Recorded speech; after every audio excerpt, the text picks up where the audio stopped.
Bonjour à tous! Animer, ça veut dire quoi? Remontons à la source. Le mot animation nous vient du latin anima, qui veut dire l'âme, le souffle de vie.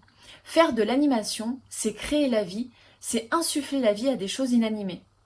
L'animation est un art complet, la synthèse parfaite de différentes expressions artistiques. L'art pictural, pour les techniques d'animation, la musique, pour le temps et le rythme, la danse, pour le mouvement et l'espace, la littérature pour le scénario et l'imagination pour le contenu. Mais concrètement, comment ça bouge? Le principe de la décomposition du mouvement est une succession d'images prises sur la base universelle de 24 ou 25 images par seconde. Cette unité de mesure correspond au nombre d'images dans une seule seconde. Plus le nombre d'images est élevé, plus l'animation semble fluide. Le nombre de 24 a été normalisé lors du passage au cinéma sonore, car considéré comme le temps réel. De nos jours, le terme anglais FPS est très utilisé dans le milieu du jeu vidéo. Et j'entends encore mes jeunes dire « Mais moi, mon jeu vidéo, il est en 60 FPS ». FPS, ça veut dire frame, image en anglais. Et c'est vrai, cette valeur peut changer pour différentes raisons. La première, selon les pays. En France, on est à 24 ou 25 images par seconde.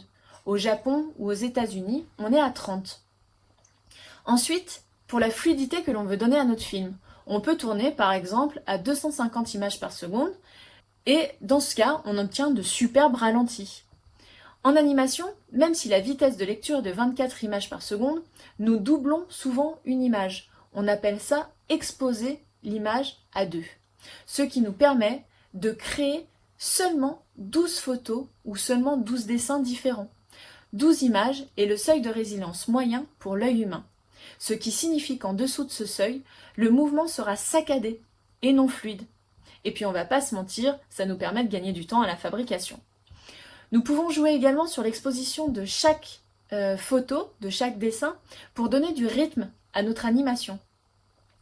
La persistance rétinienne explique cet effet, mais celle-ci est complétée par l'effet phi, celui qui résulte d'un travail cognitif et qui rend logique les transitions entre plusieurs images.